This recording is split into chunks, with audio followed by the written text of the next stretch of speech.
125 foot লং অৰ টল statue এটা আনভেইল কৰা হৈছে ক'ত কৰা হৈছে এইটো কৰা হৈছে তোমাৰ লাচিত বৰফুকন মৈদাম ডেভেলপমেণ্ট প্ৰজেক্ট এট হলংগাপাৰ নিয়াৰ টিয়ক ডিষ্ট্ৰিক্ট টিয়কত এইটো কৰা হৈছে it is a bronze statue Ahom যেটো আমাৰ জেনেৰেল আছিল লাচিত বৰফুকন তেওঁৰ হয় এই ষ্টেচুটো আৰু আমি লাচিত বৰফুকনৰ বিষয়ে কি জানো যে তেওঁ 1671 যেটো হৰাইঘাটৰ যেটো যুদ্ধ হৈছিল তেতিয়া তেওঁ কি আছিল মানে জেনেৰেল আছিল তেওঁ কি কৰিছে মোগলৰ যেটো মানে ইনভেজন আছিল হেতু ৰক্ষা কৰি হানা অসমক হেতু সেভ কৰিছে ফ্ৰম মোগলছ ওকে সেই কাৰণে আমি ইয়াক কি বুলি কওঁ লাচিত বৰফুকন আমাৰ যেটো মানে মোস্ট ব্ৰেভ যিবোৰ জেনেৰেল আছে তাৰ মাজত এজন হয় ঠিক আছে আৰু যদি আমি ষ্টেচুৰ কথা কওঁ এইটো কোনে বনাইছে ৰাম ওয়ানজি সুতাৰ এইজন মানুহে আমাৰ যেটো ষ্টেচু অফ ইউনিটি আছে গুজৰাটত ওয়াৰ্ল্ডৰ সকলোতকৈ যেটো টল যেটো ষ্টেচু সেই ষ্টেচুটো ৰাম ওয়ানজি সুতাৰ তেওঁ বনাইছে হি ইজ এ পদ্মভূষণ এৱাৰ্ডি ঠিক আছে স্কাল্পচাৰ হয় তো এইটো ইমানখিনি ইম্পৰ্টেণ্ট হয় এইটো জানিব লাগিব আমি লাচিত বৰফুকনৰ বিষয়ে কিছু কথা আমি জানিম আমি কি জানো যে 2022 কি হৈছিল 400 ইয়াৰ্স যেটো মানে এওৰ মানে বাৰ্থৰ সেলিব্ৰেশনটো কৰা হৈছিল তেওঁ হি ওয়াজ বৰ্ন অন 24th নৱেম্বৰ 1622 ঠিক আছে এণ্ড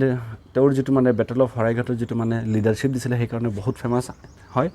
ইয়াৰ উপৰি বেটল অফ হৰাইঘাটৰ যদি আমি কথা কওঁ it was fought on the banks of the Brahmaputra near Guwahati এইটো আমি জানো ঠিক আছে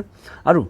এইটো আমি কি বুলি কওঁ আমাৰ যেটো নেভাল বেটেল আছিল নেভেল মানে নেভি যেটো মানে নেভিৰ দ্বাৰা যেটো বেটেল কৰা হৈছে তাৰ সকলোতকৈ ইম্পৰ্টেন্ট বেটেলৰ ভিতৰত এটা হয় হেতু হল আহোমৰ যেটো ভিক্টৰি হল এগেইনষ্ট মোগলছ বহুত ইম্পৰ্টেন্ট আছিল এইটো ঠিক আছে he was the inspiration behind strengthening India's naval force আমাৰ ভাৰতৰ যেটো আমাৰ নেভি আছে তাক যেটো ইমান শক্তিশালী বনাব লাগিছিল ইয়াৰ পিছত যেটো ইনস্পিৰেশন আছিল কৰ পৰা আহি আছিল এই ইনস্পিৰেশনটো আমাৰ কৰ পৰা আহি আছে it was coming from Lachit Borphukan ঠিক আছে ইয়াৰ উপৰি the Lachit Borphukan gold medal is awarded to the best cadet from the NDA national defence academy যেটো সকলোতকৈ বেষ্ট যেটো ক্যাডেট থাকে তেওঁলোকক কি দিয়া হয় লাচিত বৰফুকন গোল্ড মেডেল সি তেওঁৰ যেটো মানে ইম্পৰ্টেন্স আমাৰ হিষ্ট্ৰীত বহুত বেছি ঠিক আছে ইয়াৰ উপৰি দ্য মেডেল ওয়াজ ইনষ্টিটিউটেড ইন 1999 আমি এইটো মেডানৰ কথা যে ক'লো এটা ঠিক আছে লাচিত বৰফুকন মেডান ডেভেলপমেণ্ট প্ৰজেক্ট হয় না it was কনষ্টিটিউটেড in 1999 to inspire defense personnel to emulate Borphukan's heroism and sacrifice. And surprisingly, he died following the Battle of Saraighat. তাৰ এবছৰ পিছতে তেওঁ ঢুকালে because of some illness. So ইমানখিনি বস্তু আমি জানিব লাগিব with respect to this first particular যেটো আৰ্টিকেল আছিল ঠিক আছে লাচিত বৰফুকনৰ ষ্টেচু আনভেইল কৰা হৈছে সেই কাৰণে আমি কিছুমান বস্তু জানিব লাগিব মুভিং টু